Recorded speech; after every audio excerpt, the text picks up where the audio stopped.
Que Dios les bendiga, mis amados hermanos en Cristo y mis amigos, que ya son parte de tu canal cristiano, Reflexiones del Pastor.com.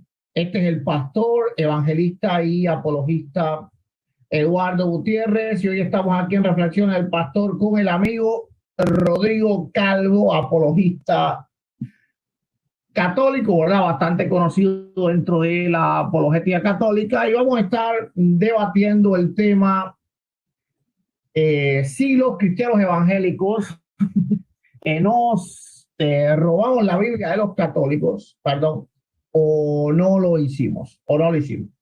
Entonces, bueno, vamos a tener dos tiempos de 10 minutos cada uno, dos tiempos de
¿Se escucha? No, no se escucha. Dame un segundo. Yo te escucho perfectamente, no sé por qué no se escucha. Ok, si yo le pongo el volumen del...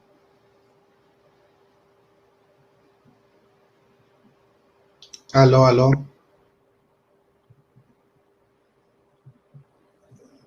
Te escucho con delay.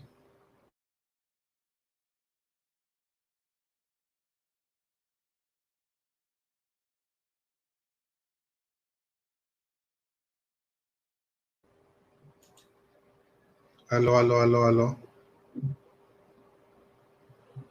Aló, aló, aló, aló. Dice Carlos Jesús, se escucha nítido. Sí, pero él lo está transmitiendo también y parece que tiene problemas.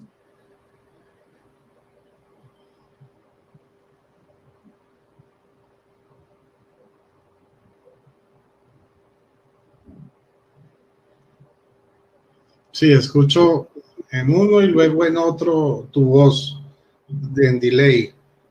Y si hago lo mismo con el mío, pues escucha el delay también aquí. Pues Rodrigo, después tú puedes subir el video en tu canal, no hay problema por eso.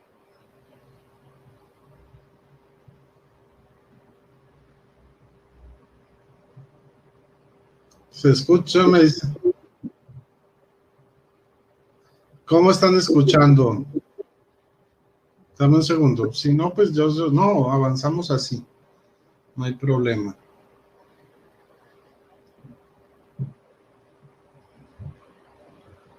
Listo, bueno. Okay, lo escucho doble, pero no hay problema. Vamos a hacerlo así. Ok. Bueno, entonces comienza con tu presentación. Déjame compartir la pantalla con el reloj para que vemos los dos el tiempo. Un momentico.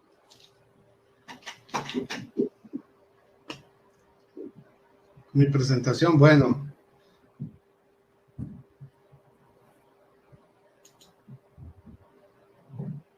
1 minuto. Ok. Bendiciones en Cristo Jesús y en Santa María Siempre Virgen. Les habla Rodrigo Andrés Calvo, apologeta católico, miembro del movimiento Juan 23. Bueno, el día de hoy pues vamos a compartir un tema que es si los protestantes robaron o no robaron el canon de la Biblia católica, o sea, se robaron la Biblia católica o no. Entonces espero que este compartir sea del agrado de todos ustedes. Muchas gracias y bendiciones.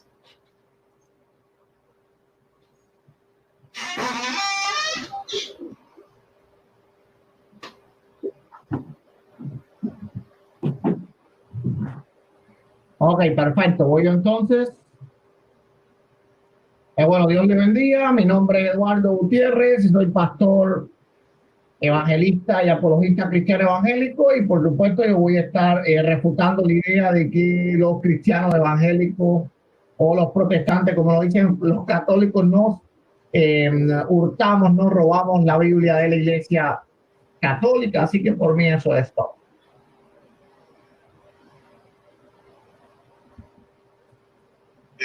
¿Cómo espero un segundo entonces? Listo. Ok, bueno, Rodrigo, a partir de ahora tienes tus primeros 10 minutos. Dame un minuto aquí. Claro, me avisas.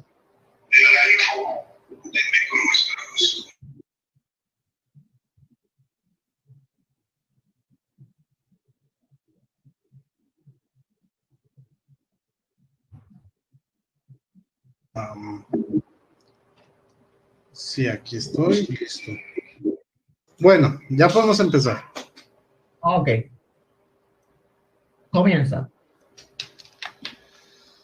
Bueno, Apocalipsis 22, 18 y 19 dice: yo advierto a todo el que escuche estas palabras proféticas de este libro. Si alguno añade algo sobre esto, Dios echará sobre él las plagas que se describen en este libro.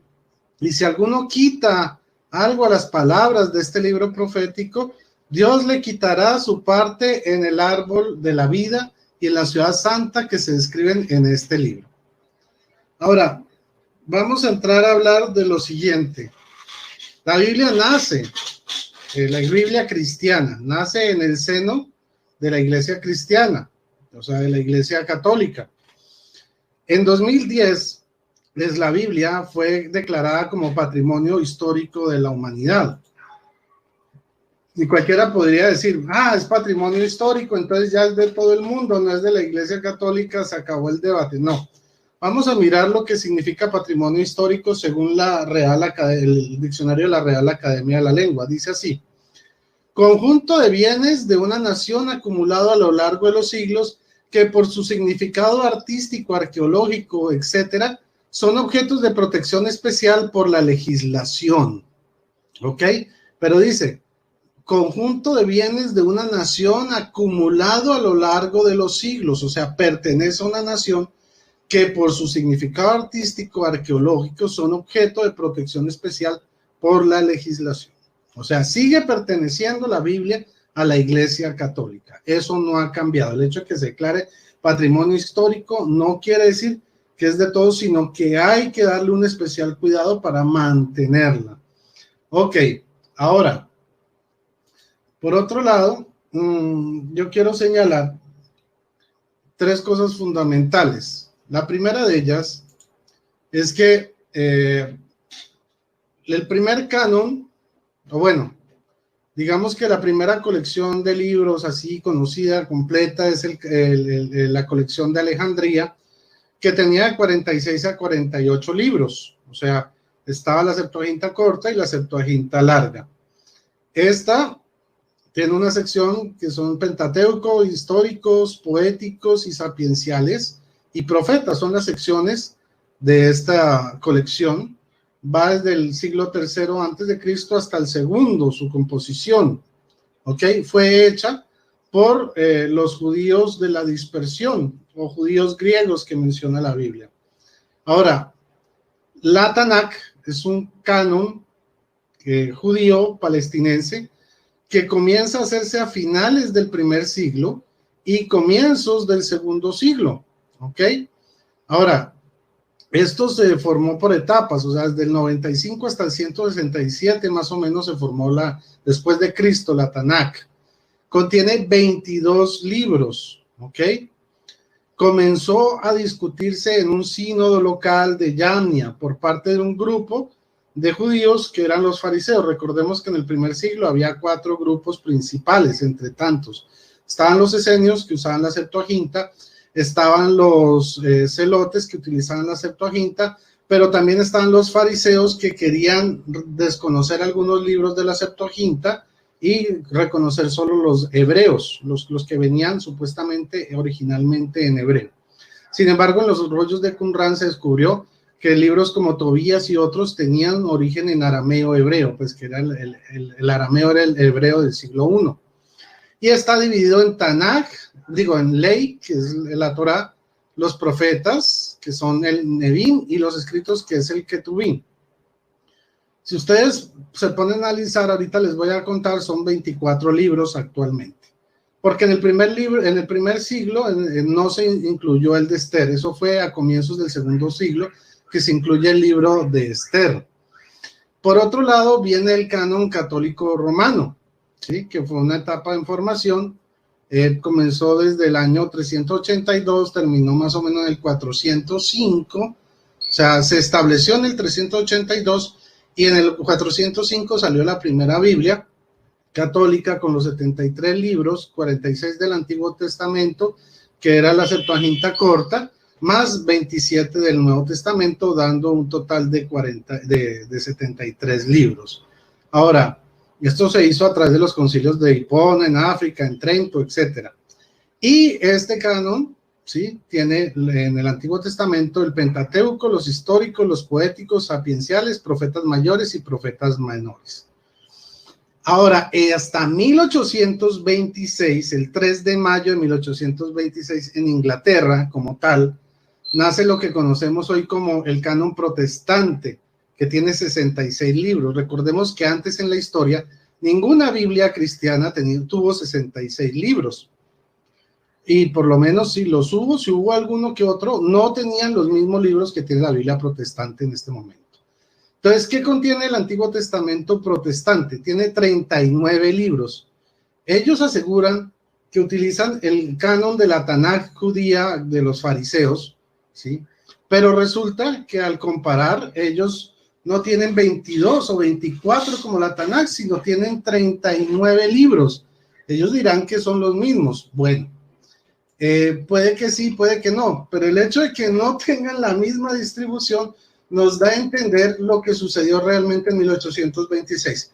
Ellos cogieron el canon de la Biblia católica y le quitaron simplemente 7 libros, por eso tienen 39 y no 22. Si tuvieran el canon como tal de la Tanakh, tendrían 22 o 24 libros. Les voy a contar cómo está dividida la Tanakh rápidamente. Génesis, Éxodo, Levítico, Números, Deuteronomio, los profetas que son Josué, Jueces, Samuel, Reyes, Isaías, Jeremías, Ezequiel, el libro de los 12 profetas menores, Oseas, Joel, Amós, Abdías, Jonás, Miqueas, Nahum, Habacuc, Sofonías, Ageo, Zacarías. Esos son los 12 profetas, los mayores y los menores. Malaquías, los Ketuvim, que son los escritos donde están los salmos, los proverbios, Job, el cantar de los cantares, Ruth, Lamentaciones, Eclesiastés, Esther, Daniel, Esdras, Crónicas 1 y 2, pero ahí le llaman crónicas. Entonces vemos cómo ellos en su asociación tienen 24 libros y no 39 como el protestantismo. Entonces, aquí vemos la primera señal de que la Biblia o el Antiguo Testamento protestante no proviene de la Tanakh, no tiene 24 libros, tiene 39, porque es un canon un canon católico cercenado del Antiguo Testamento. Por otra parte, les voy a narrar algo de la historia de la Biblia Reina Valera. La primera Biblia, las primeras Biblias, la Reina del Oso, la Biblia del Oso, fue hecha en 1569 por un monje, católico, ¿sí? este monje quiso publicar su Biblia, estaba en plena revolución lo de Lutero, entonces la iglesia le pidió esperar y él no quiso esperar, los protestantes le dijeron venga para acá, nosotros le publicamos su Biblia, se llamó la Biblia del Oso, ¿sí? Y la publicó Casiodoro Reina en 1569. Esa Biblia tenía el mismo orden que la Biblia católica, tenía los mismos libros deuterocanónicos en el Antiguo Testamento, en el mismo orden, sin ningún problema. Pero en 1602, Cipriano de Valera cogió abusivamente esa Biblia, sacó los deuterocanónicos, los metió, los del Antiguo Testamento, porque hay 7 deuterocanónicos en el Nuevo Testamento y ese es otro cuento que ahora vamos a ver. Los cogió, los sacó de ahí, los puso en una sección aparte en 1602 y a la Biblia del Oso la llamó la Biblia Reina Valera, o sea, se puso su nombre ahí. O sea, esto es una historia de fraude tras fraude, ¿sí? Y en 1826, como les digo, por influjo de las Sociedades Bíblicas Unidas, bueno, de los bautistas sobre las Sociedades Bíblicas Unidas, que eran los que daban el billetico, ellos decidieron quitar los 7 libros, o los presionaron, porque les dijeron que si no los quitaban, les quitaban la financiación. Y como las Sociedades Bíblicas Unidas prefieren obedecer a Dios antes que a los hombres, adivinen qué hicieron. Quitaron los 7 libros de la Biblia a partir de 1826. Y bueno, tenemos otras pruebas que vamos a ver, como por ejemplo la presencia en los evangelios del nombre San, que es santos, es un término propiamente católico que persiste aún en la Reina Valera, y a pesar de que ellos no creen en santos. Entonces, y vamos a ver las contradicciones que uno encuentra, que no llaman a Pedro San Pedro, pero en los evangelios sí llaman a San Juan, San Lucas, San Marcos, etcétera. Entonces, para poder comenzar, vamos a mirar rápidamente para que ustedes puedan observar los evangelios. Aquí dice, en la Biblia Reina Valera 1960, San Mateo, Reina Valera, ¿ok? San Lucas, San, es una terminología propia de la Iglesia Católica, no de la Iglesia Evangélica Protestante. Pero a las cartas de Pedro, mire cómo las llama, Pedro, no las llama San. O sea, ellos trataron de quitar el San a través de los siglos, pero se los dejaron en los evangelios y se los quitaron a las cartas de San Pablo, a las cartas de San Pedro, a las cartas de San Juan. En los evangelios sí mantuvieron el San. Entonces aquí es una prueba irrefutable de que la Biblia protestante es un robo a la Iglesia Católica. Adelante, Eduardo, gracias por el extra que me diste. Dijiste que eran 10 minutos, ¿no? San Pablo, a las cartas de San Pedro, a las cartas de San Juan. ¿Aló? Ok.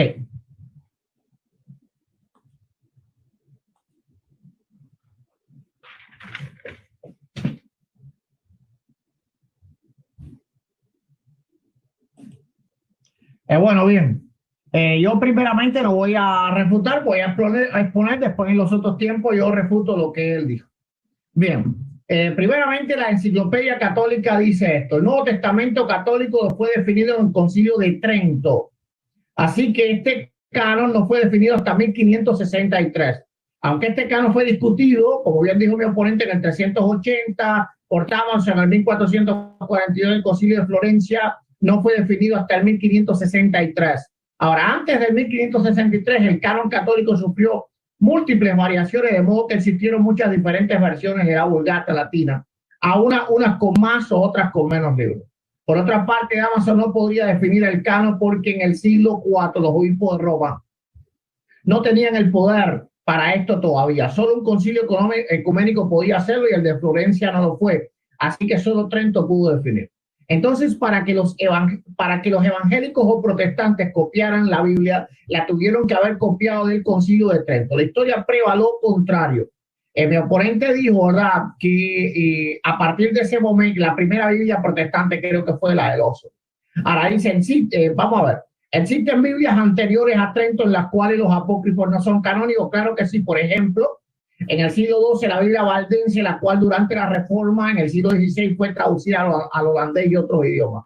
Leamos lo que dice el credo valdense del año 1180. Reconocemos las Sagradas Escrituras canónicas. En las Sagradas Escrituras canónicas, los libros de la Santa Biblia, los libros de Moisés llamados Génesis, Éxodo, Levítico, Número, Deuteronomio, Josué, Jueces, Ruth, Primera de Samuel, Segunda de Samuel, Primera y Segunda de Reyes, Primera y Segunda de Crónicas, Esdras, Nehemías, Esther, Job, Salmo, los Proverbios de Salomón, Eclesiastés, el canto de Salomón, es decir, los cantares, las profecías de Isaías y Jeremías, las lamentaciones de Jeremías, Ezequiel, Daniel, Oseas, Joel, Amós, Abdías, Jonás, Miqueas, Nahum, Habacuc, Sofonías, Ageo, Zacarías y Malaquías.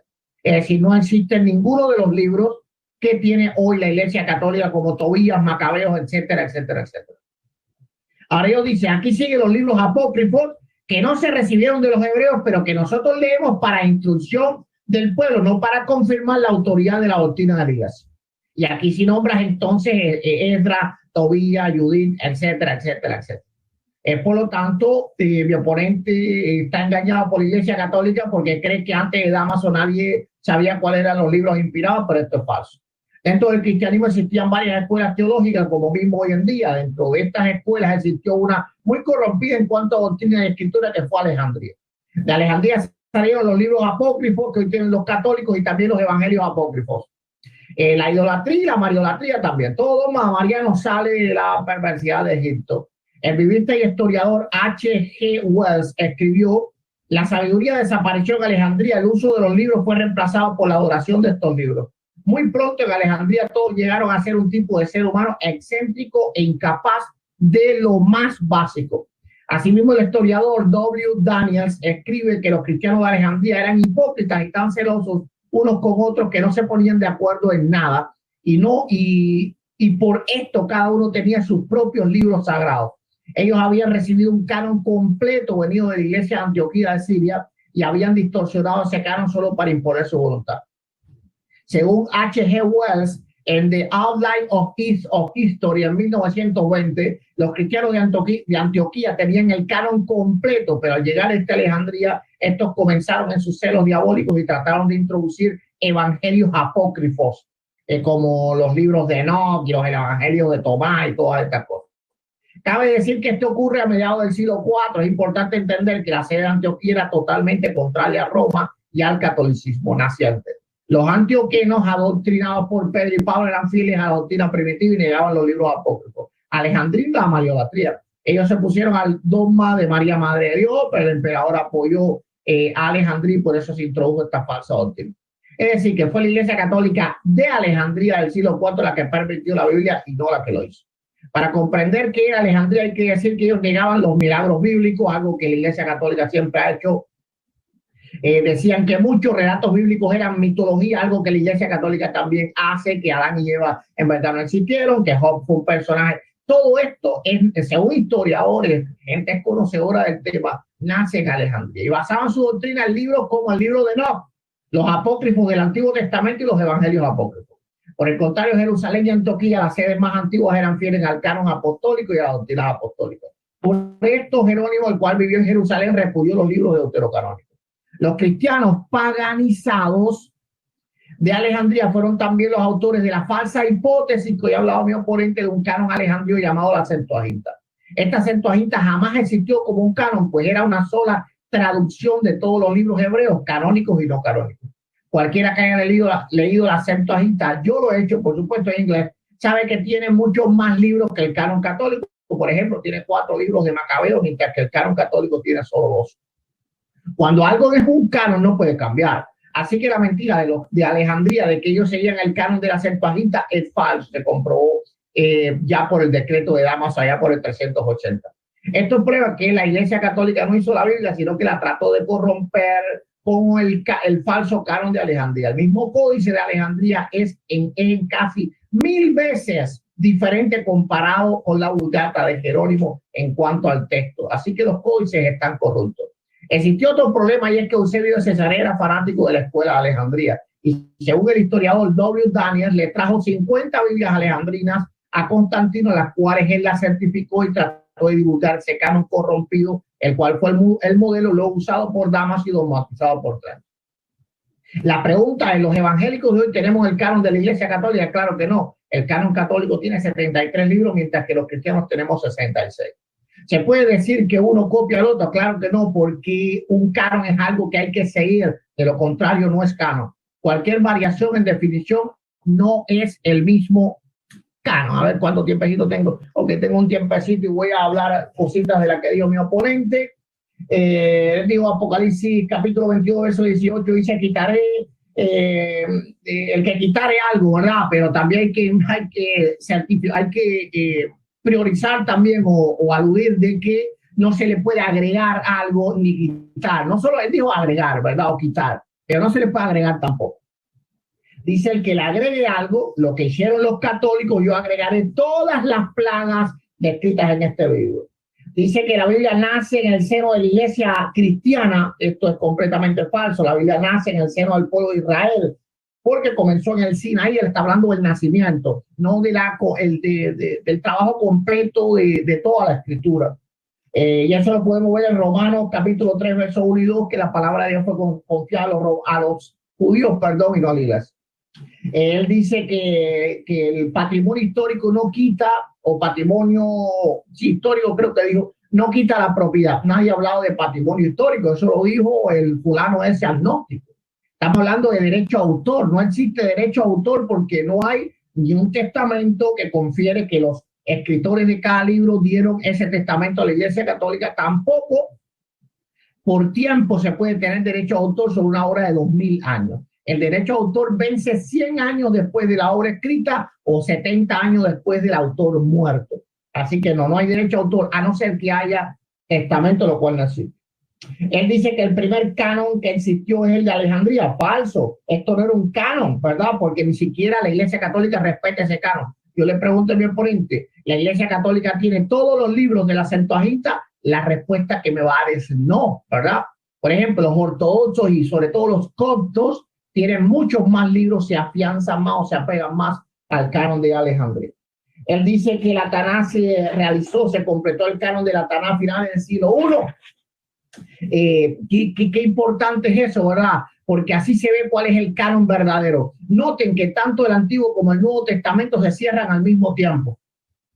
Y esto es algo que no va a refutar mi oponente. Es decir, el canon del Antiguo Testamento no se podía cerrar 300 años después, porque si no, no se podía agregar más libros, es decir, el Nuevo Testamento. Esto es un argumento que él no va a poder contra eso. Entonces, por eso era importante que ambos cánones fueran cerrados al mismo tiempo, porque es un solo canon.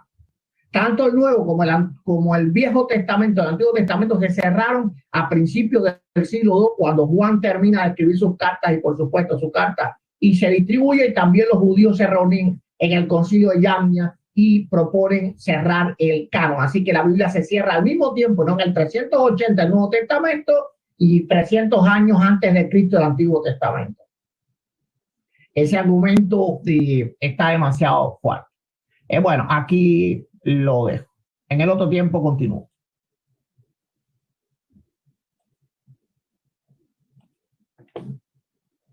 Cerrar el canon, así que la Biblia sí, Rodrigo, escucho mi audio por ahí. Escucho el audio doble.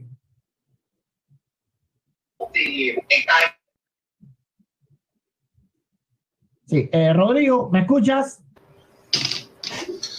Perfecto. Ya puedes comenzar, ya. Ok. Bueno, ¿se me escucha? Perfectamente. Muy bien. ¿Se me escucha? No, ponle pausa un segundito, por favor. ¿Podría reiniciar, por favor? Claro. Ok. Me avisas cuando reinicio. Ahora sí. Ahora sí. Ya.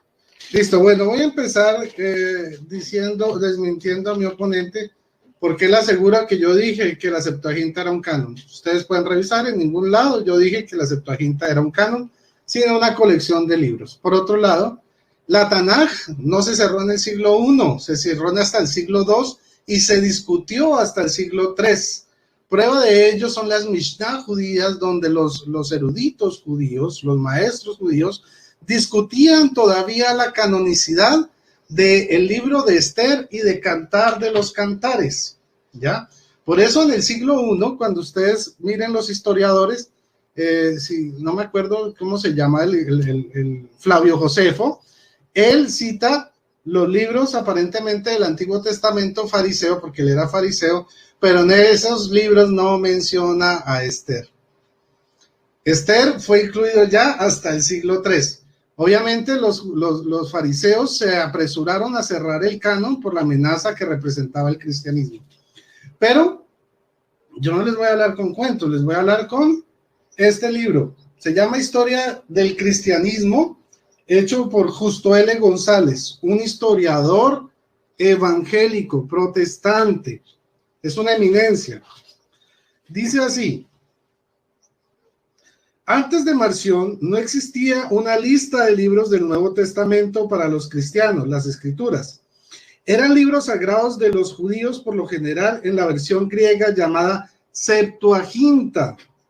Además, se acostumbraba a leer en las iglesias algunos de los evangelios y cartas de los apóstoles, particularmente de San Pablo. A nadie parece habérsele ocurrido hacer una lista de los libros cristianos que deberían formar el Nuevo Testamento. En consecuencia, en unas iglesias se leía un evangelio y en otras otro. Y lo mismo sucedía con los otros libros. Pero ahora, ante el reto de Marción, la iglesia se vio obligada a compilar una lista a un grupo de libros sagrados. Tal lista no se hizo de modo formal. No hubo una reunión o concilio para determinarla, sino que poco a poco se fue formando un consenso dentro de la iglesia. Algunos libros que habían sido usados por algunas iglesias locales cayeron en desuso y no se incluyeron en el Nuevo Testamento. Otros pronto lograron acogida general, ¿sí? Otros, en fin, fueron discutidos por algún tiempo antes de ser generalmente aceptados. Acerca del Antiguo Testamento, todos excepto los gnósticos y los marcionistas o marcionitas concordaban en que debía formar parte de las Escrituras. O sea, Marción quería rechazar el Antiguo Testamento.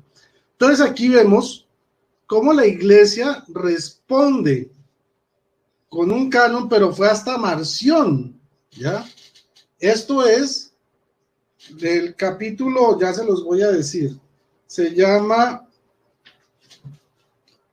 La respuesta de la iglesia, el canon, página 80.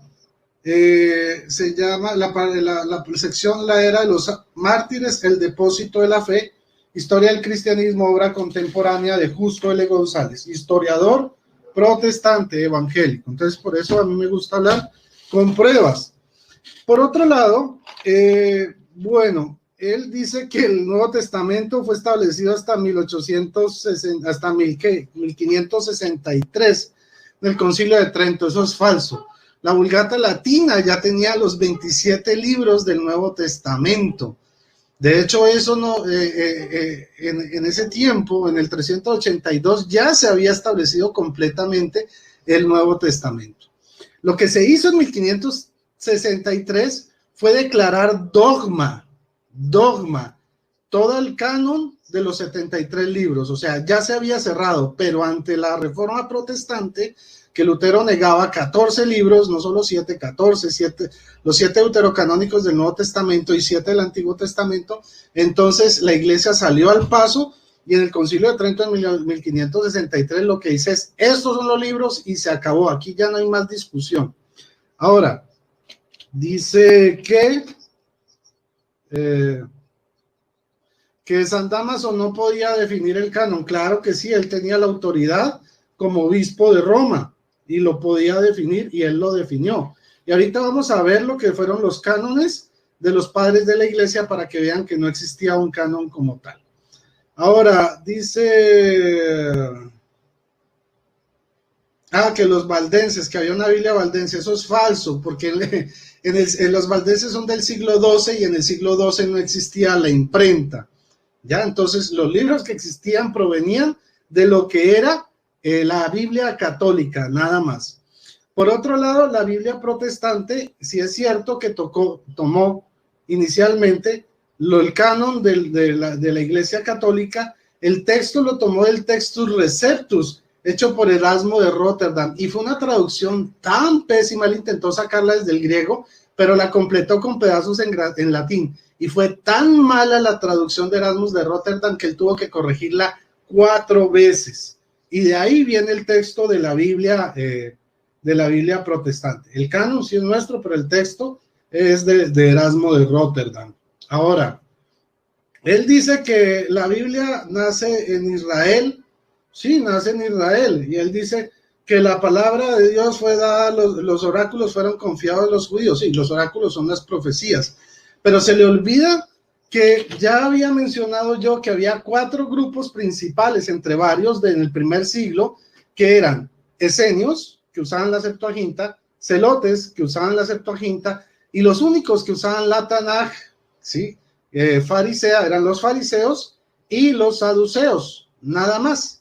Entonces ellos decidieron escoger los libros de la Tanaj farisea. El problema aquí es que en sus Biblias ellos siguen teniendo 39 libros y no 24. Ahí está el gran problema, y ellos no saben cómo responder a eso si supuestamente tienen la misma distribución de la Tanaj. Entonces, ¿cómo es que tienen 39 y no 24? Ahora, vamos a mirar algo de la patrística sobre los cánones que habían antes del siglo IV. Dice Clemente de Roma, a finales del siglo I, algunas cartas de Pablo eran conocidas por Clemente de Roma, junto con algunas formas de las palabras de Jesús, o sea, los evangelios. Pero mientras que Clemente valora esto sumamente, que no los considera como escritura, grafé, un término que se reservaba para la Septuaginta. Esto lo dice Metzger, un especialista biblista en griego, y hay un diccionario de Metzger, comentarios a la traducción de Nestle Aland. Metzger es una eminencia, esto lo hace en 1987. Entonces dice, Clemente hace referencias ocasionales a ciertas palabras de Jesús, a pesar de que tiene una autoridad para él, no figura a investigar cómo se garantiza su autenticidad. En 2 o 3 casos, él habla de recordar las palabras de Cristo o del Señor Jesús. Parece que tiene un registro escrito en mente, pero él no lo llama evangelio, ¿ok? Él conoce varias de las epístolas de Pablo y las valora sumamente por su contenido, ¿ok? Lo mismo sucede con la epístola de los Hebreos, esto lo dice Metzger, y también la segunda de San Pablo. En San Justino Mártir, en la mitad del siglo II, San Justino Mártir, cuyos escritos abarcan el periodo comprendido entre el año 145 y 163, menciona las memorias de los apóstoles, o sea, los hechos y los evangelios, los que llamamos evangelios, y que eran considerados a la par con el Antiguo Testamento. Los eruditos están divididos si existe alguna evidencia de lo que Justino incluyó en el Evangelio de Juan, entre las memorias de los apóstoles. O sea, él no se sabe si el Evangelio de Juan era considerado para él como parte de esta doctrina. También reconoce Romanos, Primera de Corintios, Gálatas, Efesios, Colosenses, Segunda de Tesalonicenses y posibles alusiones a Filipenses, Tito y Primera de Timoteo, nada más. Ireneo de León, dice McDonald's y Sanders, otros 2 especialistas protestantes, en su apéndice de su obra, dice que enumeran el canon de Ireneo, que es Mateo, Marcos, Lucas, Juan, Apocalipsis, Primera de Juan, Primera de Pedro, el Pastor de Hermas, Sabiduría. Pablo menciona algunas de sus epístolas, ¿ok? Ireneo aparentemente logra citar hasta 21 libros del Nuevo Testamento, no los 27. Ahora, por otro lado, Tasiano, en algún momento, que fue por el año 160, compuso un único y armonizado evangelio entretejiendo el contenido de los evangelios de Mateo, Marcos, Lucas y Juan, conjuntamente con los eventos presentes en uno de estos textos. La narrativa sugiere principalmente la cronología de Juan, a la cual llamó el diatacerón, ¿ok? Entonces, él hizo énfasis en estos 4 evangelios, ¿ok? Ahora, también reconocía la carta a los romanos, ¿ya? Ahora, también podemos hablar del canon de Muratori, que muchos datan del siglo II, pero otros expertos lo datan del siglo IV. Y hasta aquí Metzger vuelve a hablar, Metzger, el especialista de griego, dice: el canon de Muratori es el primer ejemplo conocido de una lista de un canon de la mayoría de libros del Nuevo Testamento. Sobrevive dañada y por lo tanto incompleta. Una pésima traducción latina del original, cuyo texto no se ha conservado en griego, por lo general es fechado a finales del siglo II. Ah, listo, perdón, me pasé. Sorry. Adelante. Gracias, Eduardo.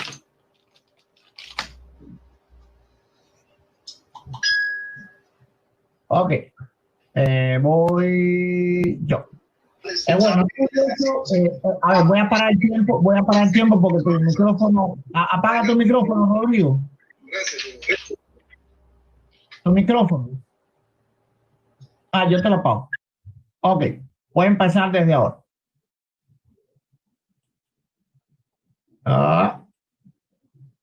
Bueno, voy.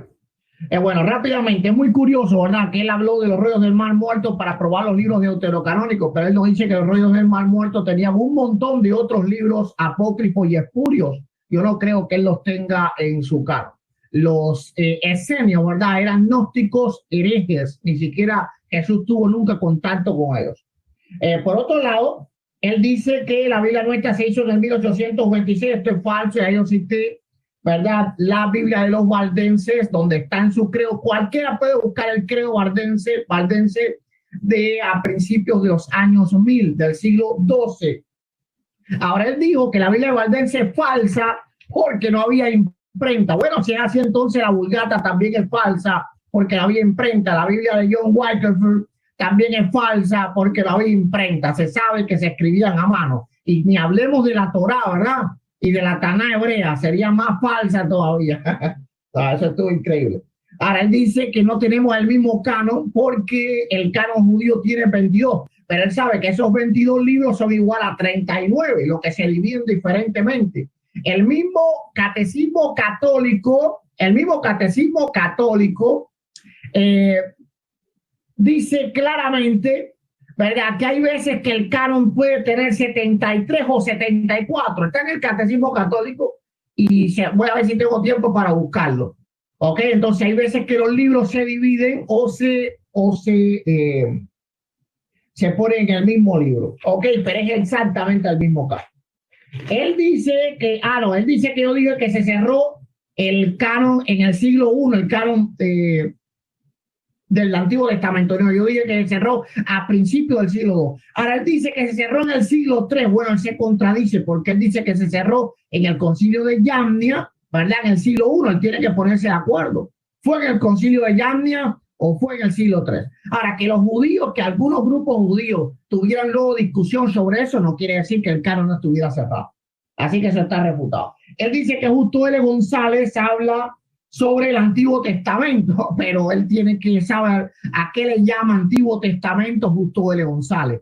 ¿Le llama Antiguo Testamento al libro de Judito de Tobías o a los Macabeos? Claro que no. Él es un metodista, por lo tanto él está hablando de los libros, de los 39 libros canónicos. Él dice, ¿verdad?, que antes de Trento se había establecido ya el canon, pero se citó como dogma y no. Cualquier ordenanza conciliar, si se aprueba como doctrina, no es necesario dogmatizarla porque ya está impuesto por la Iglesia Católica, Apostólica y Romana. Si no, entonces todas las doctrinas católicas, apostólicas y romanas tendrían que estar dogmatizadas y no es de esa manera. Por ejemplo, hay solamente 4 dogmas marianos y imagínate cuántas cosas rodea el culto a María, la mariolatría en la Iglesia Católica. ¿Verdad? Ok, él dice que tomamos de Erasmo de Rotterdam y tuvo que ser revisada. Bueno, ¿cuántas veces fue revisada la Vulgata, verdad? Bien, vamos a proseguir entonces, a ver cómo hoy el tiempo, hoy bien.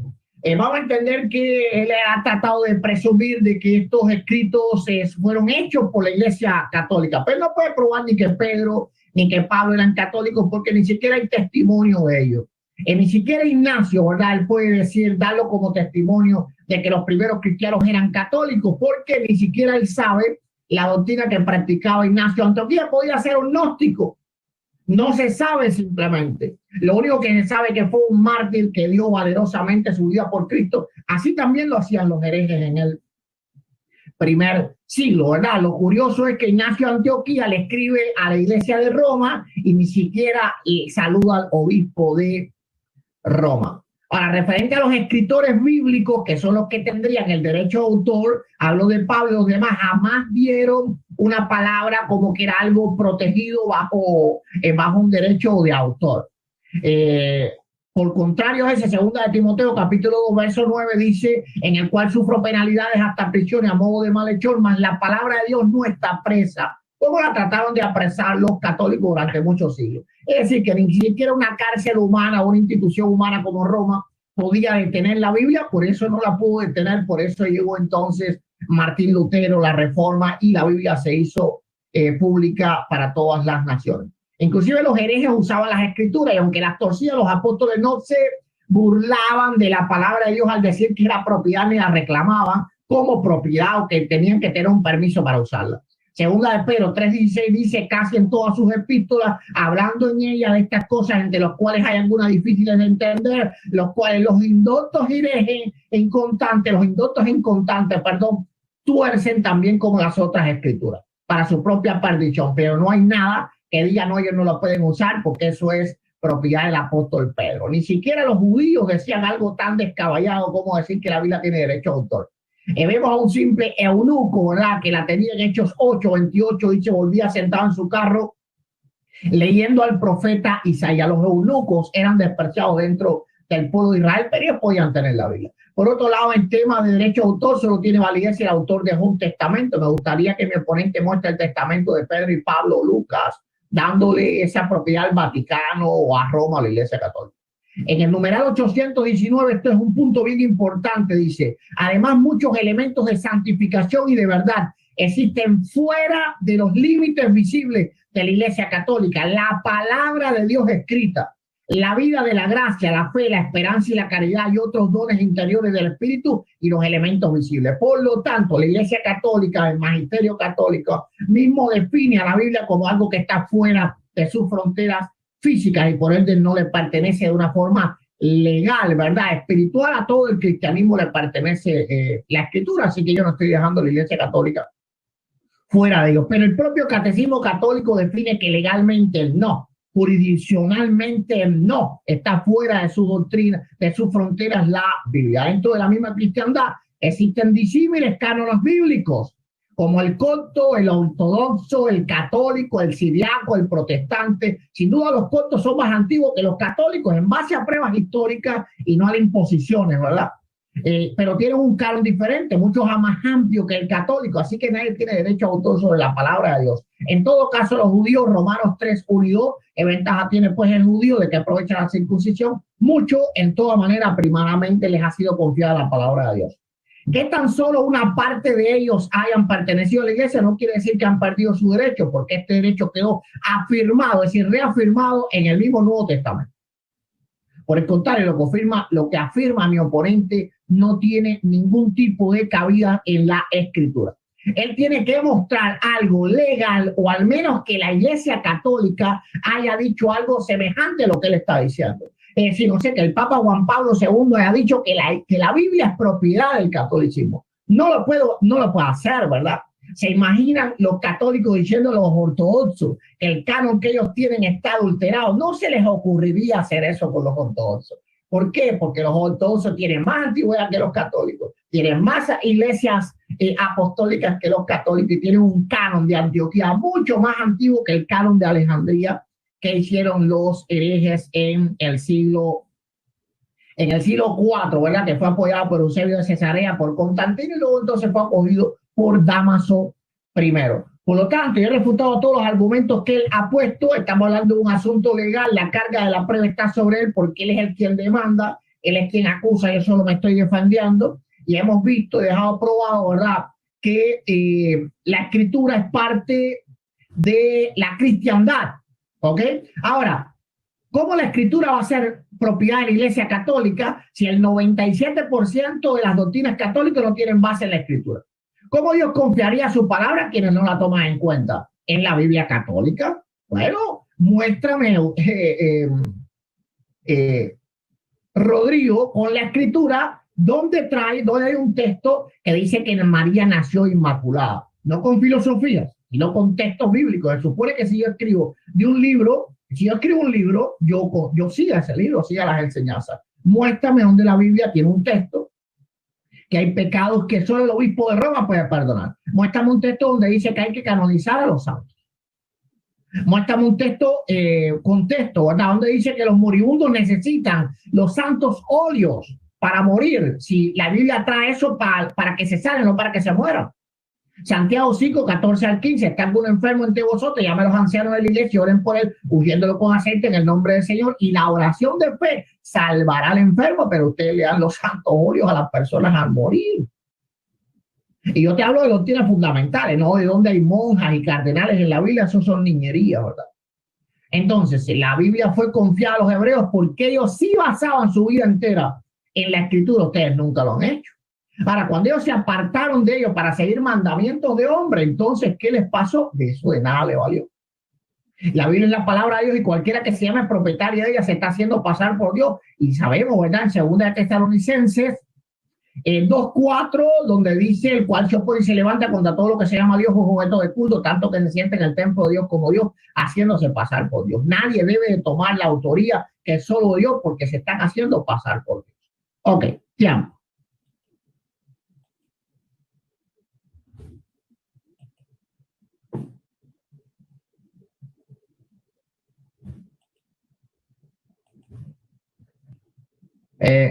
Solo Dios porque se están haciendo pasar por Dios. Ok, Rodrigo, apaga el audio ahí donde tú estás para que no se escuche aquí el audio. Entonces. Ok, empieza, dime cuándo. Ahora te tocan 5 minutos. El audio ahí donde tú estás. Ya lo prendí. Sí, pero apaga el audio porque hay un. Ok, ahora sí. Ok, ahora tienes. Perdón, yo pongo aquí los audífonos. Es que me toca ver un poco de maroma. No te preocupes. Ahora tienes 5 minutos. Ya.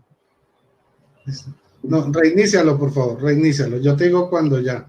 Es que como me llega todo con delay. Ok, está bien, está bien. Me avisas.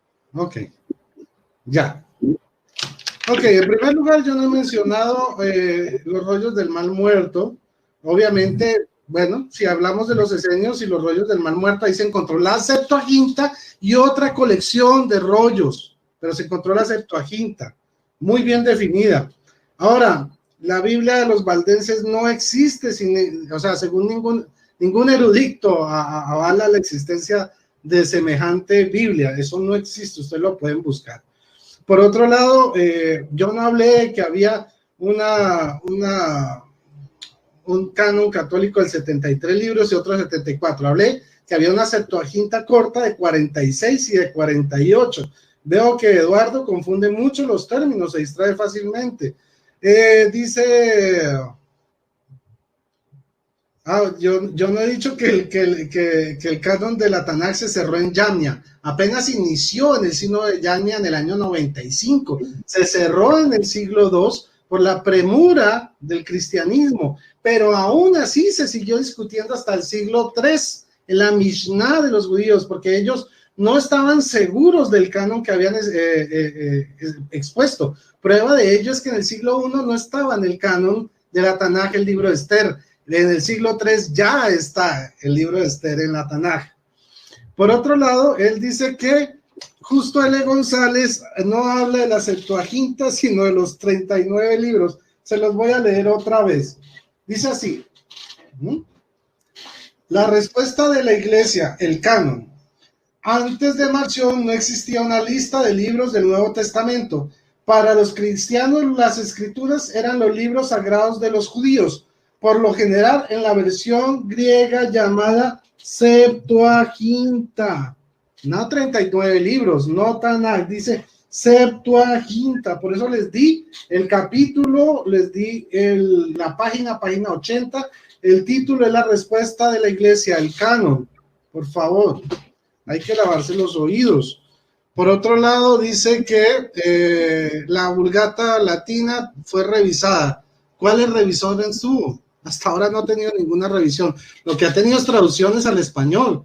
En cambio, el texto de este señor, del Textus Receptus de Erasmo de Rotterdam, fue revisado 4 veces por el mismo Erasmo, porque todo el mundo lo criticaba de lo mal que le quedaba esa traducción, ya la traducción que utilizan ustedes.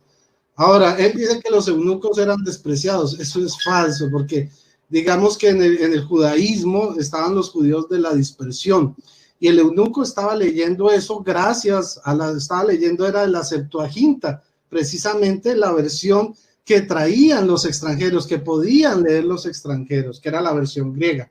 Además, porque el eunuco era sirviente de una reina extranjera y por tanto no hablaba hebreo o arameo, tenía que hablar griego, y en griego estaba la Septuaginta. Por otro lado, dice que no hay prueba de que Mateo, Lucas, Marcos, Juan fueran católicos. Bueno, yo le quiero recordar a Eduardo que gracias a la Iglesia Católica fue que le puso la autoría al Evangelio de Mateo como de Mateo, al de Lucas como de Lucas, al de Juan como de Juan y al de Marcos como de Marcos. Porque si ustedes revisan en sus Biblias, en ninguna parte de los evangelios dice, yo Mateo escribí yo Marcos escribí esto otro, yo Lucas escribí este texto, yo Juan escribí este texto. No, fue la tradición de la iglesia y la autoridad de la iglesia de que dice, este libro lo escribió Lucas, este lo escribió Marcos, este lo escribió Juan. Por otro lado, dice que no hay prueba de que San Ignacio de Antioquía fuera católico, que San Ignacio de Antioquía era evangélico, era protestante. Bueno, vamos a ver lo que dice Ignacio de Antioquía en su carta a los Esmirnotas, en el capítulo 8, versículo 2. Dice, donde está el obispo está la comunidad, así como donde está Jesucristo está la iglesia católica. No dice iglesia evangélica. Él dijo, así como donde está Jesucristo está la iglesia católica. No dice iglesia evangélica.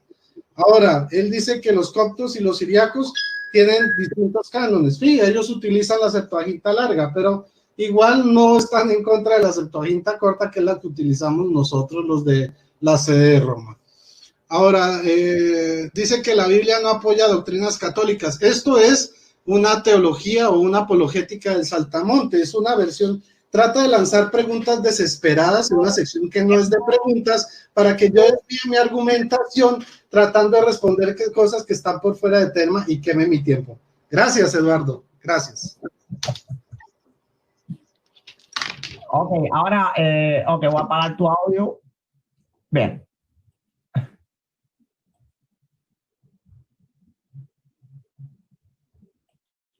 Bien, voy allá. Bueno, escuchen lo que él ha dicho. Él dijo que se encontró en los rollos del Mar Muerto la Septuaginta muy bien definida. Pero ¿cómo definida si él dice que no era un canon? Miren cómo él se dice y se contradice. ¿Cómo va a estar muy bien definida algo que no era un canon? Él la está canonizando nuevamente. Ahora, la Iglesia Católica dice que usa el canon alejandrino, pero él está diciendo que la Septuaginta no era un canon. Entonces póngase de acuerdo, mi amigo, porque estás hablando de un canon alejandrino que no era un canon, era canon o no era canon. ¿Ok? Él dice que yo no dije, que tú dijiste que se cerró en el siglo, que tú habías dicho que se cerró en el siglo II. Bueno, apoyaste en mi premisa. Eso fue lo que yo dije en mi primera intervención. Escuchen para que vean, ¿verdad? Es decir, el Nuevo Testamento se termina de cerrar en el siglo I, y entonces se cierran los dos a principios del siglo II. Ahora él dice que la Septuaginta, él mismo dijo que no era un canon. Ahora él saca Justo L. González. Mira, aquí tengo los libros de Justo L. González, sus libros completos, no las versiones cortas. Pero él mismo está diciendo que la Septuaginta no era un canon, así que leer la Septuaginta no era aceptar todos los libros. Cuando Justo L. González habla del Antiguo Testamento, habla de los 39 libros canónicos que habían dentro de la Septuaginta. Te tienes que poner de acuerdo, ¿era un canon o no era un canon? Si no es un canon, entonces tú puedes leerla y de eso que tú lees los libros que tú crees canónicos. Tienes que ponerte de acuerdo. Es como cuando tú vas a una enciclopedia, tú le revisas los temas que a ti te interesan y los temas que tú estás de acuerdo, porque no es un canon. Es premisa tuya, no es un canon. Ahora, él dice que no hay muchas revisiones de la Vulgata. Yo le voy a leer lo que dice la Enciclopedia Católica. Una de ellas fue en el 1907. El Papa anunció Pío X había decidido iniciar los preparativos para una revisión crítica de la Biblia en latín. La necesidad de esta revisión había sido ampliamente reconocida y de hecho constituye un tema del programa de la Comisión Bíblica establecida por el Papa León XIII. Él no sabe que había disímiles versiones de la Vulgata, ¿verdad? Tenían inclusive diferentes nombres, ¿verdad? Algunos tenían más libros, todos tenían menos libros. Él dice que hay Septuaginta larga y corta. Eso es falso, completamente falso. La Septuaginta era una revisión, una traducción de todos los libros hebreos. Y pudo haber una sola, porque una sola vez se tradujo. Ahora, vamos a ver que los católicos toman unos libros, los ortodoxos toman más y los coptos toman más todavía. Así que, por lo tanto, no hay larga y corta. Hay larga, media y corta, mediana, larga, extra large,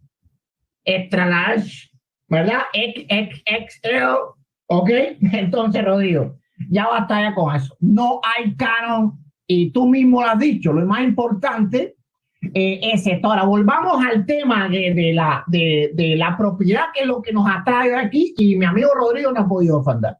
El templo de Israel era propiedad de Israel o de Dios. ¿Qué dijo Cristo? Mateo 21:3. Él le dijo: Cristo está mi casa. Casa de oración será llamada, mas vosotros la habéis hecho cueva de ladrones. Él dijo mi casa, no la de ustedes. Yo he probado que no tenemos un canon, el canon católico, ¿verdad?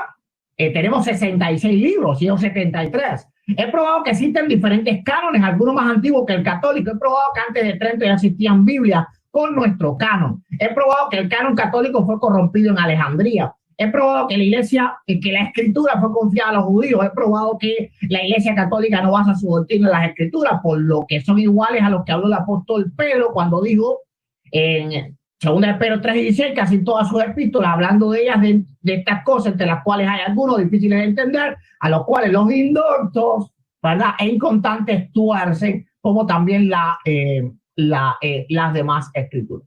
Entonces, yo he aprobado todas las cosas, pero en el término legal, que fue lo que vinimos hoy aquí a aprobar, Rodrigo no ha aprobado nada. Él dijo que Ignacio de Antioquía dice: donde está el obispo, ahí está la iglesia católica. Bueno, entonces Ignacio de Antioquía era evangélico, porque está hablando de una iglesia local. Él nunca dijo: donde está Roma, donde está el obispo de Roma, ahí está la iglesia católica, porque el catecismo romano dice que la iglesia católica se congrega en comunión ¿con quién? Con el obispo de Roma. Así que Ignacio de Antioquía era del purísimo cristiano evangélico. Aleluya.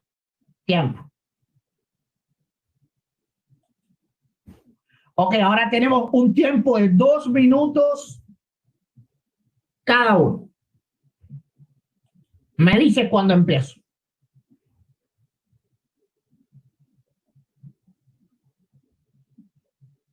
Dame.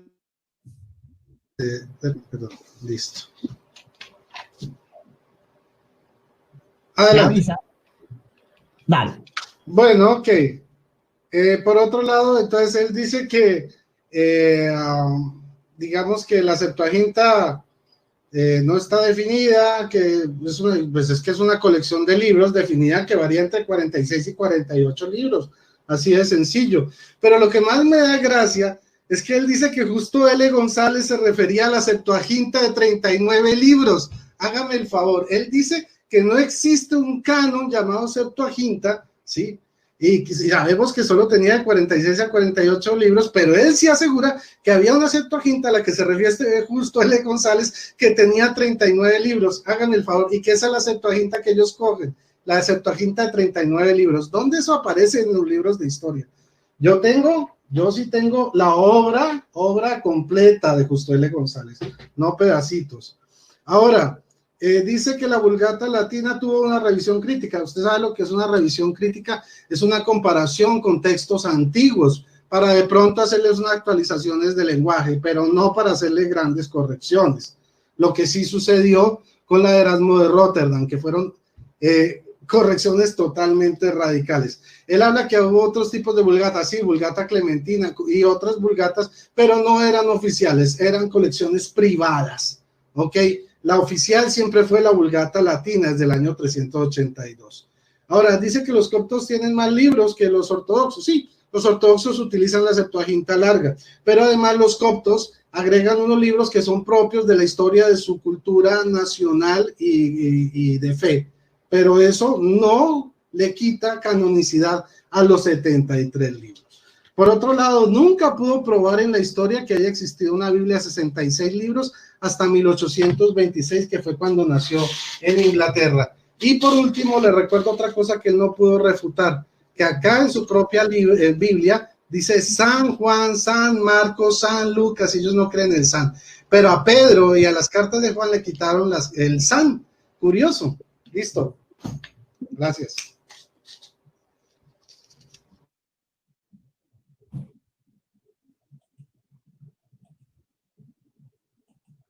Ok.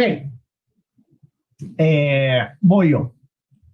Bueno, esto se puso más gracioso todavía, porque dice que yo digo que la Septuaginta no está definida, pero si él mismo ha dicho que no es un canon, ¿cómo va a estar definido? Es simplemente una traducción de todos los libros hebreos. Él no se pone de acuerdo. Cuando le conviene está definida, cuando le conviene es tan solo una traducción y no es un canon, tiene que estar en una misma línea, ¿verdad? No puede estar definido porque nadie la definió como canon, ¿ok? Ahora, y él mismo lo ha dicho, que no es un canon, así que la Iglesia Católica no tiene canon alejandrino, por lo tanto todo lo que dice Luis Toro, que la Iglesia Católica tiene el canon alejandrino es falso, porque Rodrigo Calvo ha dicho que no es un canon certificado por Rodrigo Calvo. Ok, dice, yo no he dicho, que él no ha dicho que la Septuaginta tenía 39. ¿Cuándo yo dije que la Septuaginta tenía 39? Jamás.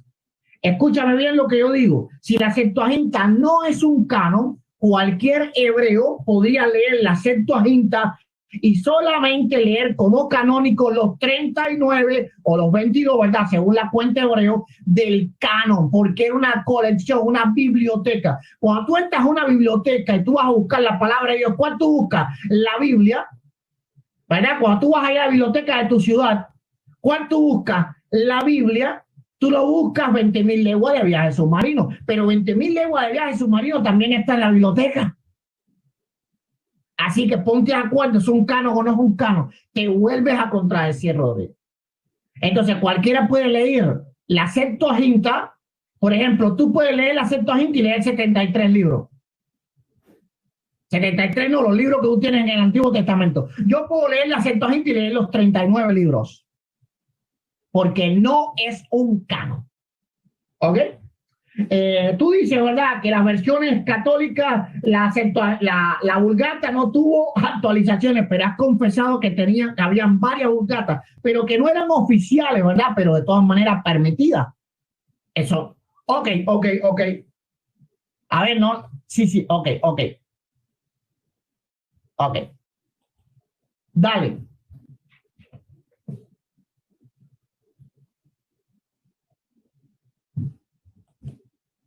Entonces, ahora que viene el minuto de despedida, ¿cierto? Sí, puedes, si quieres, un minuto de despedida o de conclusiones, como tú quieras. ¿Despedida o conclusiones? Lo que tú quieras, tú déjame saber. Ok, entonces dame un segundo.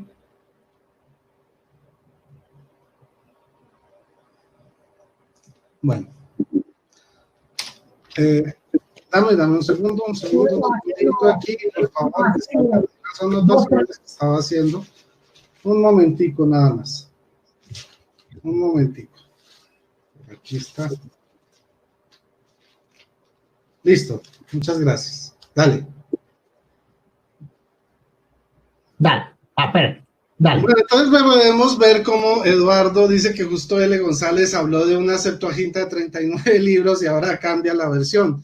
No tuvo que reconocer que Ignacio de Antioquía era católico porque él dijo que la Iglesia de Cristo era católica. a distinto de lo que él había dicho antes, que él había dicho que la iglesia era evangélica. Vimos que fue la iglesia católica la que le puso el nombre a los evangelios, y eso tampoco lo pudo refutar. También vimos que están todavía los están en la Biblia protestante, que es una doctrina católica y no una doctrina protestante. Por otro lado, él jamás probó que en la historia hubiera habido antes de 1826 una Biblia de 66 libros que fuera cristiana. Eso jamás existió en la historia. Entonces, pues con esto yo creo que es más que suficiente, y podemos ver que efectivamente los protestantes se robaron la Biblia católica, y más prueba de eso está en 1569 y posteriormente en 1826. Muchísimas gracias, Eduardo, Dios les bendiga, gracias por haberme invitado a este debate. Adelante, Eduardo, ya se pasó el minuto.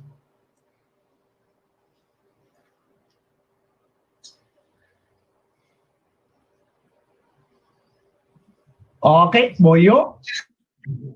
En mi minuto de conclusiones. Bueno, lo que está diciendo Rodrigo Calvo es falso, ¿verdad? Porque antes de Dámaso ya estaban puestos los nombres de la Biblia. Vemos que Atanasio, antes en el 367 dice los 4 evangelios de acuerdo a Mateo, Marcos, Lucas, Juan, y da todos los nombres de la Biblia. Ahora él dice que Ignacio de Antioquía es católico, algo que no tiene nada que ver en este tema, pero de todas maneras no lo es, porque Ignacio de Antioquía le escribe a los romanos y no se dirige al obispo de Roma. Ignacio de Antioquía simplemente dice, donde esté el obispo, ahí está la iglesia universal. En ese tiempo, la palabra católica no era un nombre, simplemente era un adjetivo para decir que la iglesia estaba en todas partes, pero era una iglesia local y no centralizada en Roma. Él no ha podido probar absolutamente nada de lo que ha dicho, ¿verdad?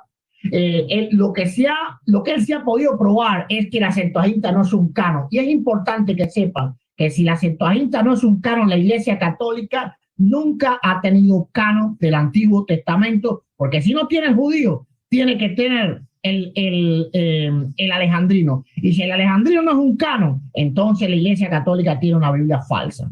Tiempo.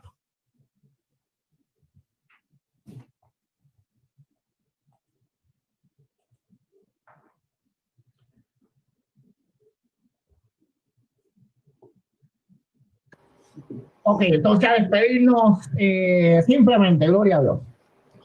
Listo. Eduardo, muchísimas gracias. Bendiciones a todos. Gracias por su sintonía. No se les olvide compartir este video. Y bueno, muchas gracias. Por favor, analicen todos los argumentos que se exhibieron de parte de Eduardo, de parte mía, sopésenlos y saquen sus propias conclusiones. Que el Señor les bendiga y que viva Cristo Rey. Bye, bye. Si todavía no te vayas, Rodrigo, para yo despedirme. Gracias a Rodrigo Calvo, que bueno, ¿verdad? Es tener un debate así completamente en paz y en cordura y respetando los unos a los otros, ¿verdad? Le doy gracias a él por haber estado aquí con nosotros. Le doy gracias a todos mis amados hermanos en Cristo y también a los amigos católicos. Yo nunca me gusta usar psicologías al final del debate que sopesen los argumentos, porque ya ustedes lo escucharon todos y sé que son inteligentes. Bendiciones, gloria a Dios, y nos vemos en el próximo video. Y bueno, Rodrigo está invitado cada vez que desee tocar un tema. Gracias a todos. Amén y amén. No se vayan porque abrimos un video después de este, como siempre hago en los debates. Like al video, compártanlo, por favor. Este video lo puede subir Rodrigo Calvo en su canal. Bueno, ya lo subió ya, ¿verdad? Pero tiene mi autorización.